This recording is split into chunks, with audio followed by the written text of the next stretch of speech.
Welcome to the Best by the Worst. The best movies of all time, reviewed by the worst possible critics. If you don't believe us, keep listening to find out.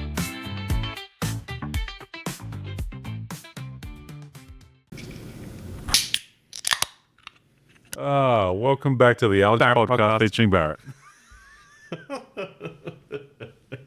I knew that was coming. Welcome back, boy. Welcome back. And with our official sponsor today, Pirate Life.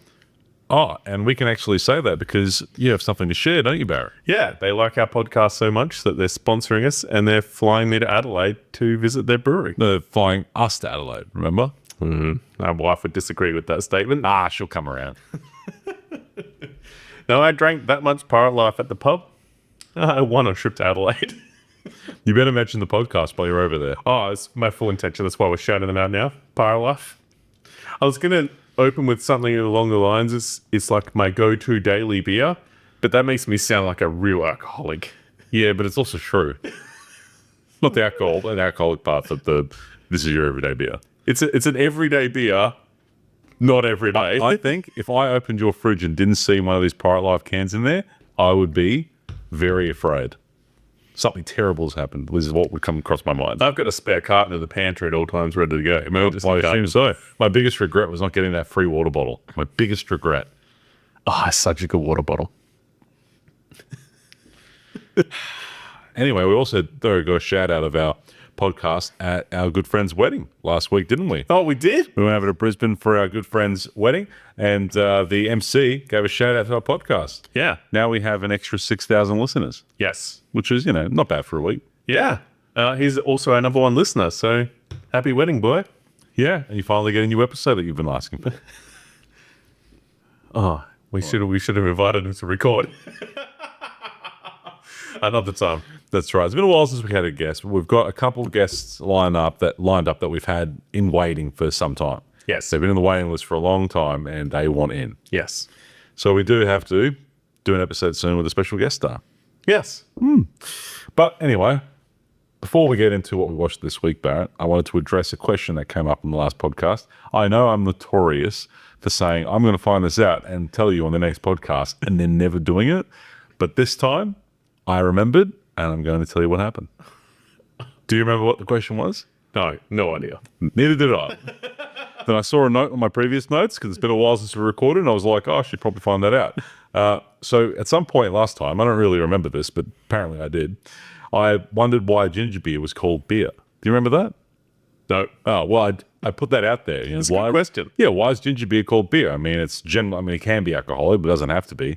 And also, why is it beer? It's not really beer, Yeah. Beer. So, it's called ginger beer because the historic brewing process, like the old school way, involved fermentation. So it was very similar, I suppose, in some ways to making beer.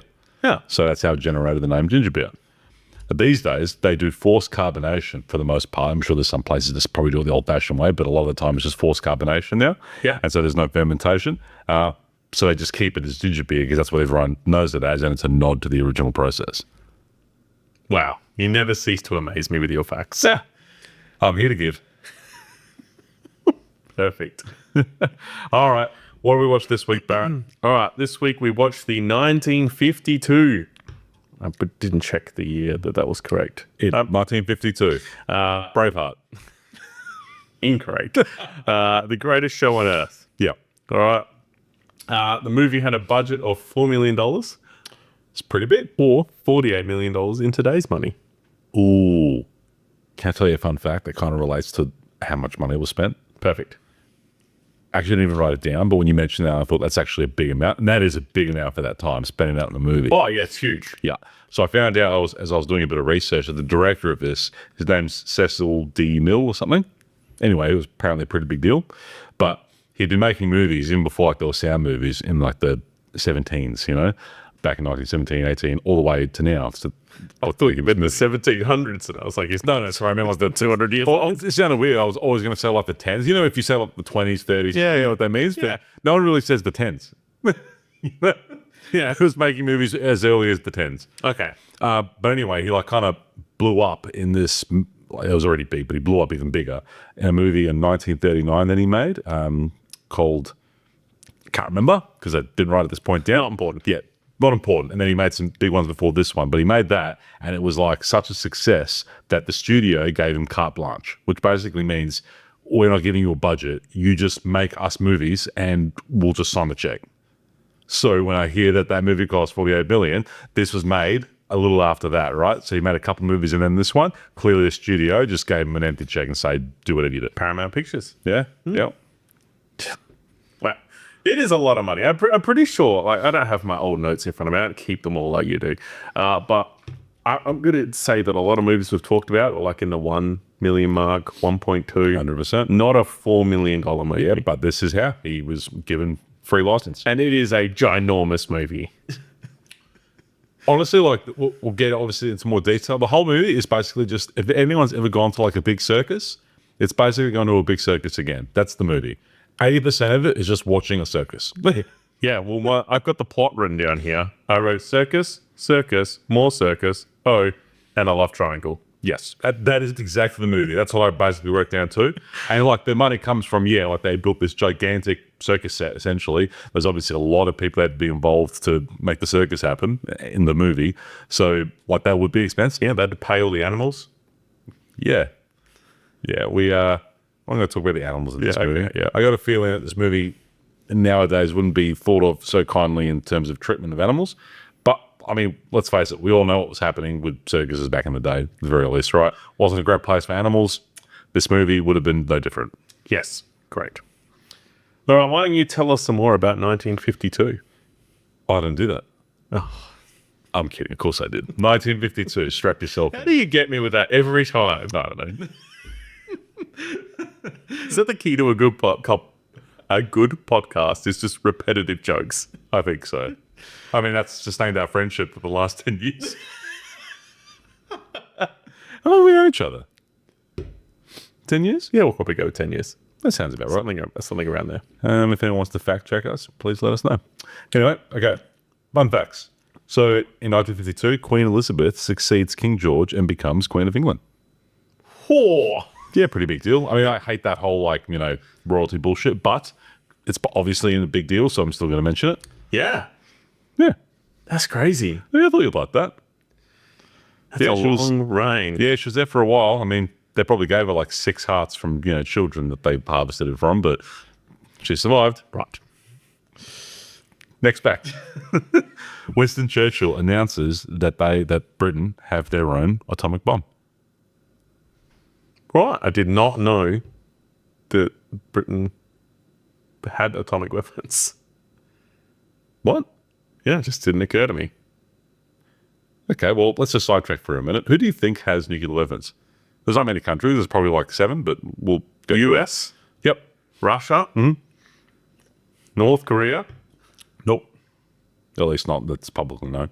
Oh. Not Iran anymore. I'm wrong. I could be wrong about North Korea. Please don't fact check me. Not Iran anymore. Well, Iran never had them, technically. But anyway. They definitely don't have them after Trump's peace bomb. See, peace bomb the heck out of them. China? Yep. Japan? Nope. Oh, yeah. I can't have anything after. Oh, yeah. They were naughty people, weren't they? Yep. I don't know. Some other European countries possible. I don't know. Oh, I'll fill you in. So, Israel. Okay. Yeah, it's very much we can have them, you can't. Iran. That's basically the mentality. Right. Yep. But Israel have them. France has them. Yeah. Britain obviously has them. Pakistan. India. They both have them. Okay. That's basically it. Right. Not Australia. No.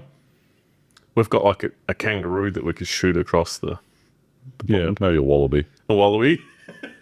But yeah, not many countries have nuclear What weapons is our now. war plan? Are we just going to strap guns to kangaroos? No, our war plan is what we've been doing for the last 40 years, and that's stroking the dick of America and cupping the balls ever so gently in hope that they will rescue us in the event of warfare. And that's what we've been doing. I'm going to have to cut some of it out. This is a fairly friendly podcast, Alex. I think that was pretty reasonable, right? No? What else? I'm comfortable with that. Don't cut anything. I'm telling you, if he cuts something, even this bit here, I will make a post. On our social media account that you don't know the password to. Tip why? Okay, anyway. All right, what else happened in 1952? I really like this one. Mr. Potato Head is the first toy advertised on television. I'm going to say something really dumb. Okay. I just assumed Mr. Potato Head was from Toy Story. Well, he is on Toy Story. Yeah, I presumed that they invented the toy for Toy Story. I didn't know it was around before Toy Story came out in 1952. Wow. Yeah. Kids were easily amused. Still are. Oh, you really don't like this one. Okay. It's going to be a plane fact, a train fact, or a car fact. Oh, you forgot about the golden fourth option here. The first KFC opens in Salt Lake City, Utah, after Colonel Harlan Sanders franchises his recipe to friend Pete Harmon. The Colonel. The Colonel. I really hope you tell me when the Colonel dies. Oh, I've got that saved. Don't you worry. Okay. Very good. And fun Australia fact, Lang Hancock discovers world's largest deposit of iron ore in the Hamersley Range of WA's Pilbara region. Right. Yeah. That's pretty cool. Must be old Gina's granddad. What's her dad's name? Grant. Did you just make that up? Yeah, but it sounds right. Oh, hang on. I saw recently that Hancock Mining is back. Hancock Iron Ore. Yes. Start a new company. As a nod to old man Hancock. Gina Hancock's dad's name. Oh no, it was Lang. So this is her dad. Oh, perfect. Yeah. So he found everything, did all the hard work, and now she gets the benefit from it. Perfect. Let's not get into that. And it gets too. Oh, she won't get money to her kids, will she? She won't even give money to a netball team, Alex. Wow. Oh, talking about cutting things out. Gina, if you're listening, please forgive us. Yes. We will accept your sponsorship money. Yes. No, she doesn't give that out, remember? Oh, no. I bet she'd spend just as much though destroying us. Is there a chance that she could sue us? I doubt it. I'm no lawyer, but I reckon no. We'll be right. All right. You ready to kick this thing off? We've been waffling for near on 10 minutes, so... Yeah, that's okay. It was nice for the movie. I know you probably read 6,000 notes, but we don't have to go and explore every scene because, boy, not a lot happened plot-wise. We got 10 pages to get through. Jesus Christ. Okay, go. All right. We open with circus cutscenes. There's a lot of those. Best opening part of that scene, the giraffe was like licking to eat some food. Man, giraffes have long tongues. Look, you let me finish the intro. Oh, sorry. But yes. It was my first point. I really wanted to make that known. All right. They're showing how the circus runs. There's a man walking through the sign that's like the entrance into the circus. Yep. There's a sick gorilla that they're looking after. They're washing elephants. Also, the gorilla was just a little monkey boy. They literally called it a gorilla. I've seen it. I know what a gorilla looks like. We have hang on, a baby gorilla is called gorilla? I don't know. It's on the glue. Gorilla glue. Yeah, but that implies like a big gorilla. Or a baby gorillas. Gorillas are like chimps or... I think that's a different species. Anyways. We are introduced to a character named Brad, and it's pretty clear that he is running the show. Yeah, he's the man. I'm going to drop my first fact in here while you're still Googling what baby gorillas are called. Now, there's a scene early on. It doesn't really matter what's going on, but basically all of the main owners of the circus are at the bean counters. They're there like talking about money. Yep.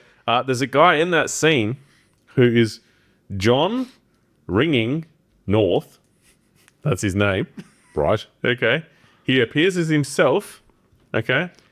And he was the president of Ringing Bros Circus, right, which ran for 154 years. And that is the circus that you see in the movie. There you go. Yeah. Cool. Yeah, so it was an actual circus. Also, baby gorillas, they're called infants. Okay. Okay, so there was some sick infants. Yeah. Those bean counter guys, they're in an office, and they're saying that they're only going to do 10 shows because they make like 60% of their profit off these 10 big cities. Yes, they're focusing on the big cities on their tour rather than the small towns, which they normally hit because it doesn't generate as much profit. And they're talking a lot. So this is set in like a post-war economy, so probably in 1952, where clearly people have less money to spend, must be like a bit of a recession or something happening. And so those small towns just aren't really producing much cash. Yeah, Brad says the sentence, was it just because the world has a sick tummy doesn't mean we can't do a full tour? Yeah, because the circus people like to be on the road more, do more shows because then they're employed more, right? Yeah. So it's in their interest to do more than 10 weeks in just the big cities, but the bean counters aren't interested. Yeah. Yeah. Brad also drops the bomb that he's hired someone called Sebastian, and everyone's a little bit worried that he's hired that person. Mm-hmm. What have we got? I do like the part shortly after that, he then leaves the office to tell everyone like the good news or the twist essentially that they will be going on the road, they'll be going out for 10 weeks to hit the big cities. And so he starts telling people and everyone's excited for that. But he's about to also deliver bad news to Holly, who's like his like girlfriend or love interest at the time too, that she's not going to be on the center stage. They've got like 3 stages and there's a center stage, the main part. Yes. This Sebastian guy that you mentioned, the great Sebastian, whatever his name is, he's coming in to take that main spot. So he's introing the good news first that, hey, we're going on these 10 great shows. So everyone's all excited because he made a comment to the bean counters as well, like, yeah, we'll keep the shows going as long as we're in the black. Yes. Meaning like, generating money. Yes. And he says the same thing. Guys, got the okay. We'll be going and doing the shows as long as we're in the black. And one of the girls is, oh, we have to do all the shows in blackface. So I thought, me and Barrett just looked at each other and thought, can't say that anymore. Yeah. So he's delivered the good-ish news. Brad has to cut Holly down. Sebastian's going to be the main act. Holly's upset. But Buttons the clown is there to console her. And he's a character we're going to get to know. We will. He's a guy named Buttons the clown. And he spends the entire time dressed as the clown. It doesn't matter if they're traveling, they're performing. Yep. He's always got his clown face. There's a reason for that. Foreshadowing.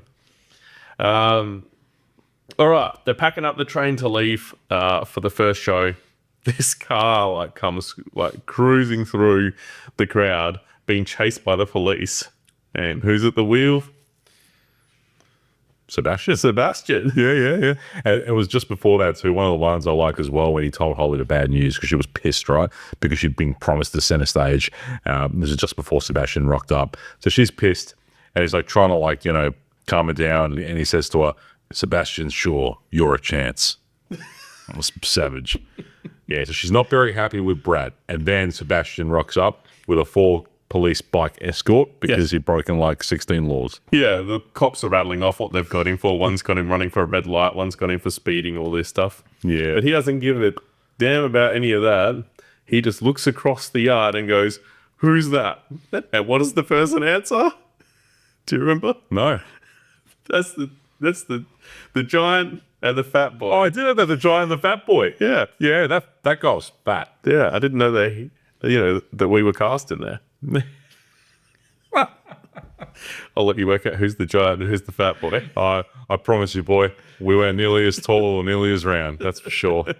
And he goes, no, not them, past them. And then the person goes, that's Holly.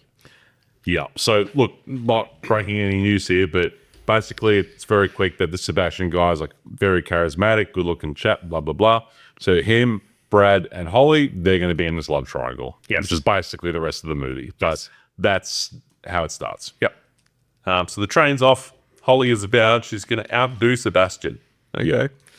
I've got a fact here to drop in. One moment. Did you know that all the actors had to learn how to do their acts? I did. I saw that too. I did. I found out that they actually had to do their own stunts. Yeah. Even there's a scene later that we'll talk about where one of the actresses has to put her head underneath an elephant's foot. Yep. She actually did that. It was all real. Yeah, all real. Did you read or see the part about Sebastian? Like the actor? So the guy that plays Sebastian, who also did his own stunts. Well, I hope you don't steal one of my facts. This is about him hurting himself. I'll leave that one to you, but something else. Yeah. He actually is terrified of heights. Oh, yes, I did see that. Yeah, so he's terrified of heights, but the director was adamant that everyone perform their own stunts. So because I actually watched that too, like you could see they're performing their own stunts. So I thought maybe they weren't really actors they pulled in, but rather like performers, and they just made them into actors. But no, they're like genuine actors, and they had to learn how to do this stuff. But what's more impressive is that the guy who played Sebastian is terrified of heights, and he just did it anyway. Yeah. Yeah, And he did it well as well. So the show was... Oh, man, I'm going to mispronounce circus so many times. The show's happening. There's bears, there's sea lions, there's dogs, there's horses. how you got to mispronounce circus? What do you want to say? I don't know. I just keep fumbling it. Do you do? I don't know what I said last time, like shirkus or something. Shirkus. Excellent, the circus, yeah. Okay, the trapeze acts are happening. Like, it's all happening. It's circus, circus, circus. All right. There's a great shot that happens at this moment where the trapeze people are swinging backwards and forwards, and the crowd, it's like they're watching a tennis game. Their heads go left, their heads go right.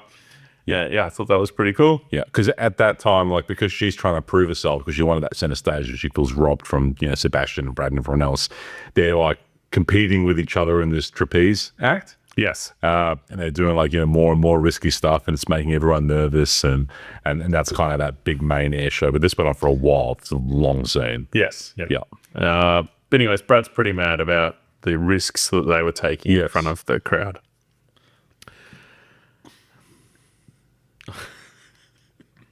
Oh, what happened, boy? What'd you read? Oh, just this next sentence. The next scene after that is these two girls. I think they're in like the dressing room or something like that. Yeah. And I think one of them is Holly, and she's talking about how much or how dreamy Sebastian is, or how dreamy Brad is, or whatever. And then one of the other girls pops her head through the dresses and goes, "Been around, have you?" And then Holly turns around and says, "You haven't been gathering moss either." That was good. It's probably worth mentioning around this time is, so immediately after the, that little thing, and even before then, actually, the Sebastian guys are already starting to flirt and put the hard word on Holly. Again, this love triangle is forming, and she's eating into it a bit too. She's clearly into him, right? But the only other, like, one worth mentioning, I can't remember her name. She was another girl in the circus, kind of friends with Holly. Basically, she had previously, had like a one-night stand with Sebastian. Yes. And so it was kind of like telling... Her name's Phyllis. Yeah, Phyllis. And she was telling Holly, like, hey, you've got Brad. He's like the best guy here, like the best guy around. Don't waste it for this Sebastian guy who's, an idiot. Basically. Yes. And it was clearly the Sebastian guy is just clearly a ladies' man, a bit of a player. Like, he's not serious at all, but he's still clearly seducing Holly, and she's buying into it. And that's the only other character worth mentioning, really, that she did have this one-night stand with him, and just trying to get her away from, well, trying to warn her about Sebastian. And she's also got an interest in Brad. Yes. Yeah. There's now an extremely long parade scene. The only bit to take away from that is Buttons like does this like trick thing, and then ends up going to this random person in inverted commas in the crowd, and it's his mum. And he says he gets to say hello to her like really quickly, gives her some flowers, and says, "And give me a smile so I can remember you till next year." Yeah. So something's going on with Buttons. He's in hiding. Yeah. We figured out that at that point he's in some kind of hiding. We don't know what from, but he's in hiding. And his mum can only see him once a year when the show comes through town. Yeah. And there was a scene as well, like kind of after that main circus part where, Sebastian and Holly, they kind of like having one-on-one time, and he's really trying to seduce her and put the hard word on her, and she's like trying to resist but not, and trying to like suss him out a little bit, and he's really trying to kiss her, and he's kind of like grabbing her in like, "Kiss me," and she's resisting, and he goes, "The girl in you says no, but the woman means yes." Jesus. It's a few of those comments. One other little fact for you. Yeah. Just a little wafer. During those scenes where Buttons is talking to his mum, there is Bing Crosby. He's in the crowd. Why does that name ring a bell? He's the guy he's the singing one from he was an actor. What movie he was in? It Happened One Night was Bing Crosby. What was he doing there? Was he like a little cameo? Yeah, it's just a little cameo. He's just sitting in the audience. Oh, nice. Yeah, there was some other actor in there, but I didn't know the name, so I didn't bother writing it down. Because Bing's a bit close to our heart. He's been in a few movies. That's right, he has. Because only two Bings I know. That Bing we watched in these movies and Chandler Bing. Both are dead. Oh, cut that out. No, I'm being a bit brutal today. What are we doing? For me, there's like a big gap in my notes because really it was just really nothing was happening in the movie at this point. Just a lot of circus, a lot of foreplay between Sebastian and Holly and Brad. The other thing like I noticed is like they're not like hiding it from Brad. Like they're both making it very obvious this is happening, and Brad's just not playing into it. And it's like, he's seeing what's happening, but it's like not too bothered. Yep, he doesn't like Sebastian, obviously, but he's not like trying to stop him or stop her. She's like trying to get him to more like, fight for her more, and he's just not having any of it. Yeah, he's more focused, I guess. What they were trying to say is he's more focused on running the circus. He's like married to the circus and wants it all to work well, and like that's what he prioritizes, and everything else is just peripheral. Yep. All right, so the circus moves on to the next town. They're talking about how they set up the tent for about 50 minutes, I think. Yeah. Holly is trying to beat some sort of flippy record, flipping herself around on the rope. Yeah, because she's still in competition with Sebastian. Yeah. Yeah, but she was doing it on the incorrect rope or setup. Yes. And she was like too in the moment to realize. So Brad stops her. Yeah. And she's not happy. Yeah, and he cuts the rope and says, "Look, like the rope was about to break." Yeah. Doesn't tell her about that yet, but he's got the piece of rope. Yeah. But it does push her more towards Sebastian, though. Yes. Yeah. Sebastian is putting the moves on Holly, but she gets scooped up by an elephant. Oh, yeah. That was that other girl, Phyllis, who, like, in her mind rescued her from Sebastian by getting the elephant to pick her up with his mouth. Yeah. Again, trying to, like, warn her off Sebastian. Yeah. And I think this was a little bit of a power move, but Brad then shows Holly the rope that was almost broken. Yeah. So it's kind of like calm. starting that tennis of like her being torn between the two men. All right, we're going to get a perfect love triangle going. There's more circus. Lots more circus. Yep. Sebastian swaps out as the catcher. Okay, so they're doing the trapeze where they do the flippies and the catchies and all this stuff. Sebastian swaps out with someone else and then catches Holly and then pulls her up and kisses her. She can't get away. Yeah. Fun fact. Yeah. He tore a ligament in his shoulder doing that move. Oh, shit. Pulling her up, yeah. Like in that scene? That scene, yeah. Oh, damn. And he had to do another 2 takes. Oh, damn. And then, he couldn't act for the next couple of days while he was, he was in quite a lot of pain. Wow. There's a guy running a dodgy sideshow and Brad throws him into the mud. Oh, wow. Yes. Yeah, that was good. Yeah, it was running like a little game that was corrupt. Yeah. And Brad wasn't having any. And he was like pickpocketing people and all sorts of stuff. Geared him. He tried to sell someone a ring at one point. And, We then have more circus. Yep. In another town. And Sebastian's about to do his act. And right as he walks out, shoom, cuts his safety net away. Now, he hadn't had a safety net for a lot of the show. Yeah. But this was more of a like extreme. This was extreme, like a show that he was about to put on. Yes, and he wants to try a new trick, which is a triple or double flip or something. Double somersault through like this little ring. Yeah. Then grabbing the hand bar on the other end that's swinging past towards him. Correct, yeah. Yeah. And does he nail it? Well, he nailed something. He did. he didn't nail the trick. He nailed the ground. That's for sure. We need to reload, boy. Oh man, these pyrolas just. If you're looking for a daily beer, I can't wait when we go over there and we get all those free beers. So have you told Brooke that you're taking me and not her yet? incorrect. Nah, she'll come around. What's she going to do over there? She wouldn't even drink the beer. What a waste. That's a good point. Yeah. Brooke, if you're listening, sorry. So back to the movie. So yeah, as he tries this trick without the net, he misses the handbars going through the little circle thing and goes straight to the ground, busts himself up. Yes. Yeah.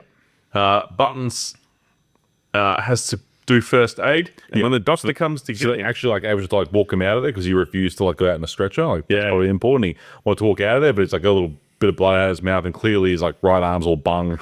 And they took him to Buttons to help him. Yeah, so Buttons did the first aid, and then the doctor turned up and said, "Gee, you're really good at this first aid." Yeah. And Buttons is like, oh yeah, learned in the military or the Navy or something, like brushed it off. So now we know that Buttons has some sort of medical training. Yep. Ooh. Sebastian, okay, he has had to go off to hospital. Yep. He misses the next couple of shows. Which gives Holly a chance to be centre stage, which she's loving. Yes. We don't really need to go into that because it's just more circus. More circus. Yeah, a lot of circus. A lot of circus. 2.5 hour movie, a lot of circus. Yeah, I reckon the story was about 30 minutes. 100%. Sebastian returns, and I've got a note here for you to make a little comment when Sebastian So returns. he makes another triumphant return. Everyone's like shouting his name. All the girls, oh, look at Sebastian. And one of the girls who's getting her hair washed with some other lady helping her, she goes, why is it when he's around, I'm always wet? And then the other lady says, in more ways than one. We had to rewind that because we couldn't believe it what we were hearing. Yeah, it's a bit spicy. How'd the Hays Code not get onto that? Bloody Hays Code. Yeah. Yeah. But all is not well. Sebastian's sort of walking around with his arm up, holding his jacket. I picked it, didn't I? You did. I picked it. You nailed it. So he comes in there and like he sees Brad and Brad's saying, oh, good to have you back. And Sebastian's being an absolute dick. We don't know why at this point, but he comes in there because Holly's running in too, super excited to see him. She's still interested in him. And he basically is really aggressive and he's like, Brad, I'm out of here. I've got a gig at the opposition circus, basically. Yeah. I'm just picking up my things and I've met another French girl and all these nurses at the hospital try and flog off Holly. Yes. And so they're both Brad's upset that he's, bailing on the act and Holly's upset that he's bailing her and bets someone else. And then they were like, this isn't right. And I'm like, Barrett, why has he got that coat over his arm? Why is it still in that position? Something's wrong. And that's when Brad was like, nah, something's wrong here, me and him. You're in sync. Yep. In sync. Pulls the jacket off his arm. What do we see? Oh, he's got a bung hand? He's got a bun hand? Yeah. Yes. Yeah. He's got the Scary Movie 2 hand. Yeah. You're not going to be very good at trapeze when you hear your hand up somewhere. Use my strong.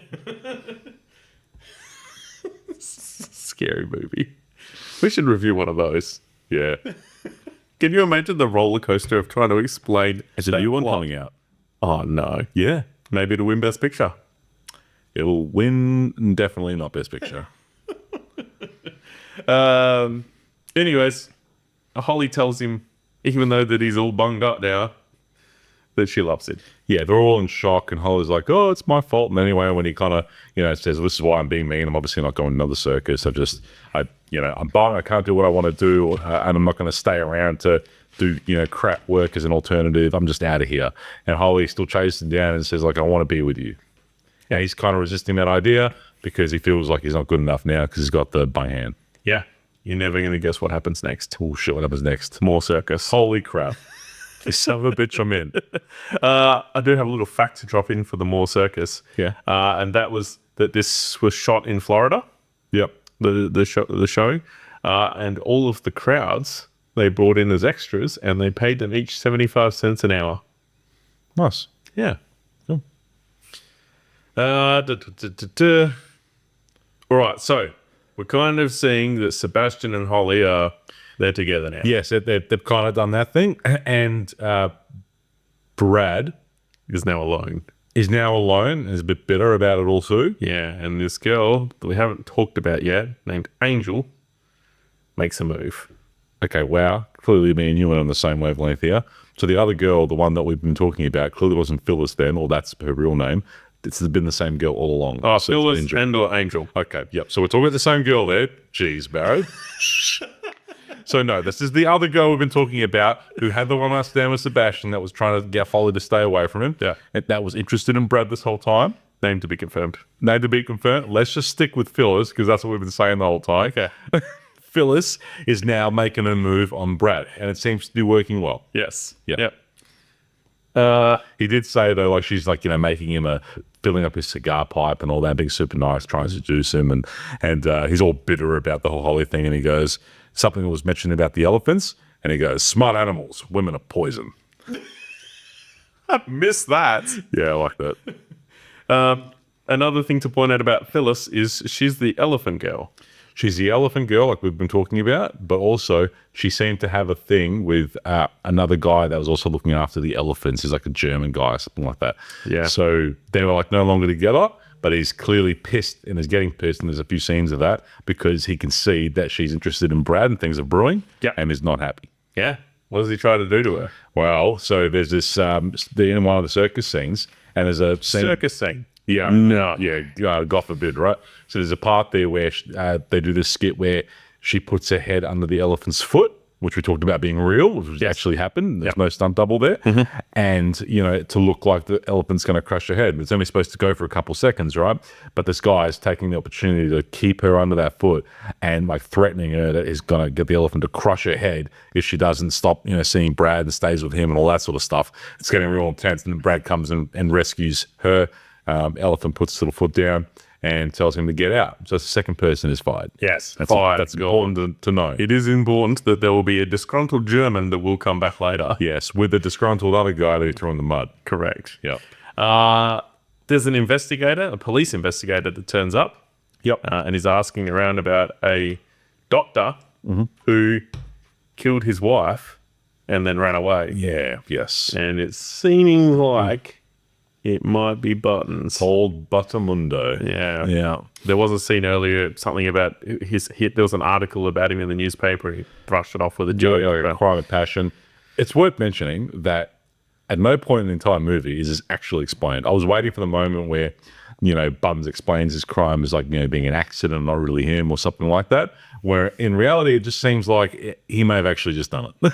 Yeah. Anyways. Yeah. Puddle guy.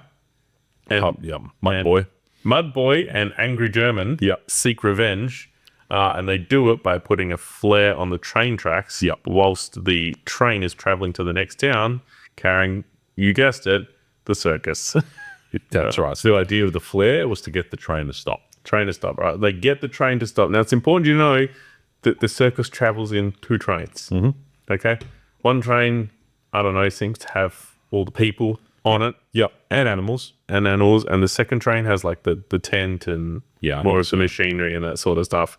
Anyways, so they're trying to rob the train, essentially. So they break in, they're trying to steal the cash. Just as that's happening too as well, worth mentioning that Sebastian is like playing some, like they're gambling and just there's like a boys' cabin and a girls' cabin. And the cop is on the train with them because he's going to do some fingerprints and stuff because he suspects that Buttons is on the train or in the circus. Yeah. And Brad warns Buttons of that because he clearly knows that Buttons is that guy. So they kind of have that moment. Yeah. And then they work out as well that Sebastian's bung hand is moving a little bit. And so Brad goes after Sebastian and like to antagonize him, trying to get some movement out of the hand, like has a go at him about, you know, stealing Holy and all the other stuff. And Sebastian gets really mad and he can see his arm move and everyone's like, holy crap, it's moving. And so he understood that that's why Brad was being mean. And they're like, you might make a full recovery here. So it's like really, really awesome. Sebastian then runs to the girls' cabin where he's not supposed to be. All the girls are frothing hard over him. And because he's trying to propose to Holly. Yes. And then your part happens. All right. So the next train is hurtling down the train tracks. I don't know if you can see what's about to happen. All right. One train is stopped. One train is going towards other train very fast. All right. German guy realizes that Elephant Girl is on the train. Yes, the one he loves, yeah. And she might get hurt. Because they've grabbed the cash at this point and they're back in the car. Yeah. And then he goes, oh no, Elephant Girl. And then he gets in his car and then starts driving towards the oncoming train with his headlights on, trying to be like, oh, can you see me? Can you see me? Can you see me? And he just gets a butts card, yeeted. All right. It's some great scenes with some model trains. Yeah. And he gets yeeted out of the way, doesn't slow the train down, and it just goes a butts car into the stopped train. Great scene. There are elephants and lions and circus people and tent poles, and it is everywhere. Pretty good scene. Yeah. It must have been done on like the little, like the toy set, you know? Yes. There's a toy set done. Yes. But it looked good. It looked really good. And the way the trains broke apart. And This movie was all in color as well, worth mentioning. oh, yes. Yeah. It was a delight to watch. It's actually really clear as well. Yeah, it does make it easier when it's in color, doesn't it? Yes. Boy. Yeah. Yeah. And the audio wasn't too bad either.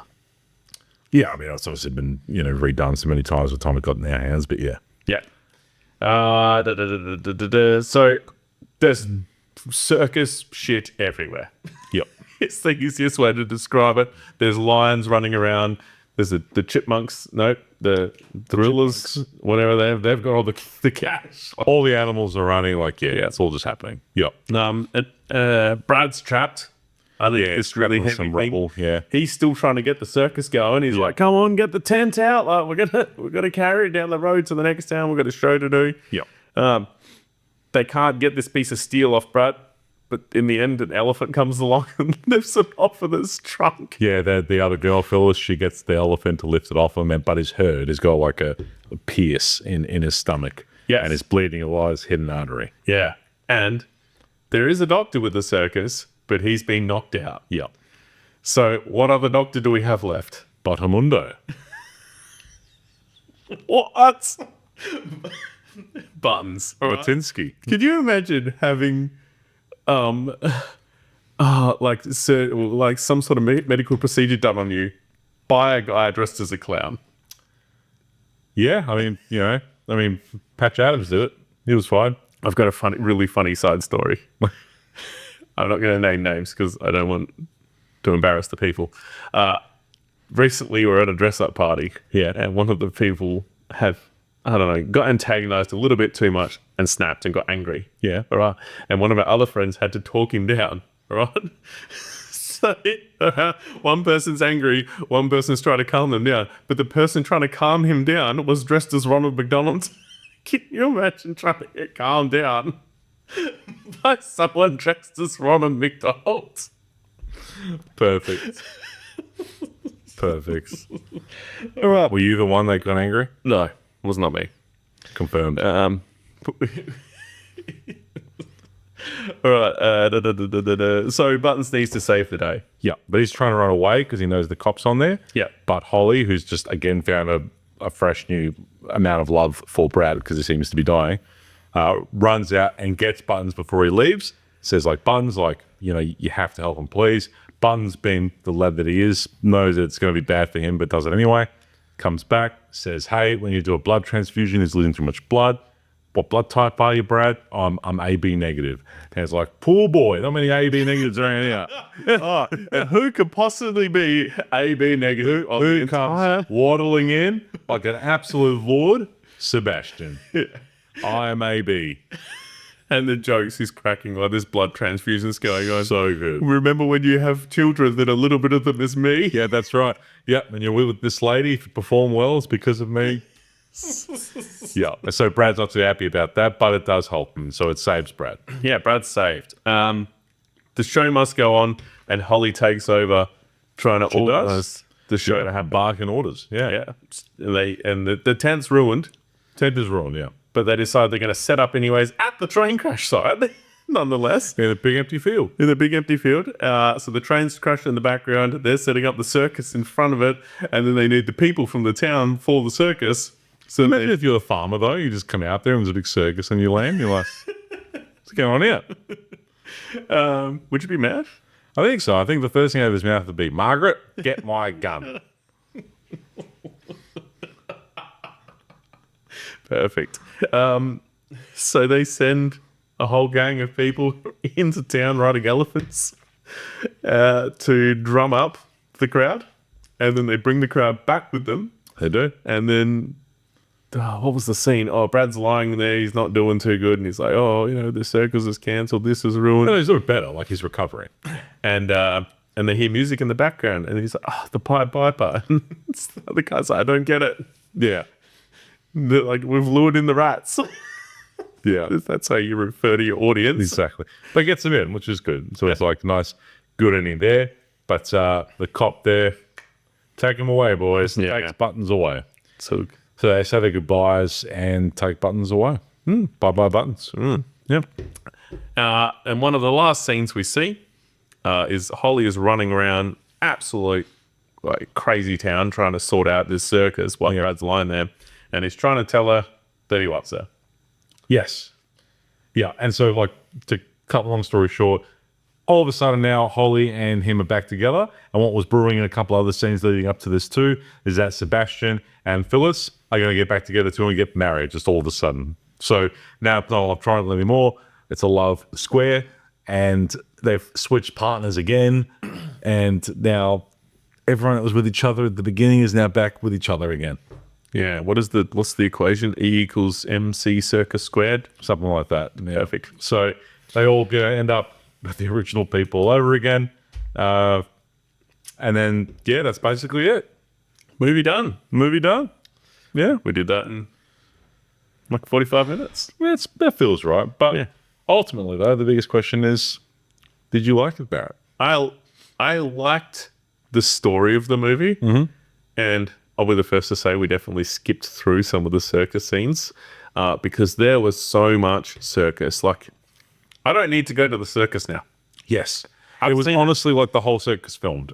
Very cool and nice, all the rest of it, but too long. Movie, too long as a result. Yeah, and I wasn't the biggest fan of the animal stuff. So, like, there's scenes of, like, horses running around in circles that look like they're not. You can tell by the body language, and there's dogs riding the horses. Not to put too much of a downer on the pod, but you got to imagine too, like they took the best scenes to make the movie, and even now you can see like the animal stuff not good. So that wasn't a nice part of the movie.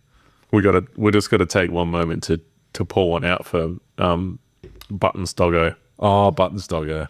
He was shooting off like fireworks, and this dog just looks mortified. Just wanted to like get away too, and he's just like compressing the dog in his arm to keep it in the scene. Yeah, I'm like, look, from the animal side of things, I didn't like that either. But I don't, it's also why the world's really turned against circuses in the first place, right? Like we don't really see animals used in it anymore either. It's just not nice. I'm just thinking back to like when we saw the other one. I don't remember what the movie was called, but it had that like 30 or 40 minute extravaganza at the end. What was that? And they had the dogs all performing on the stage, all like walking perfectly in there. Yeah. We're a far cry from that. I don't know, but you know what? It's like, this is 52. I remember being a kid and like growing up in a small town. You're probably the same when the circus came to town. Yeah. And there was animals and the rest of it. And like, it was normalized then. Like no one asked questions about how they were treating animals, right? And that wasn't that long ago. So in the 50s, it's just a product of their time, right? But when I was a kid, the circus came to town and the lion did a poo inside the tent whilst it was performing. And to this day, it was one of the worst things I've ever smelt. Can you imagine being in a country town in summer inside a tent, and it's like 40 degrees outside. It's like 60 inside the tent, and just this big steamer, and oh man, there were people dry reaching in the crowd.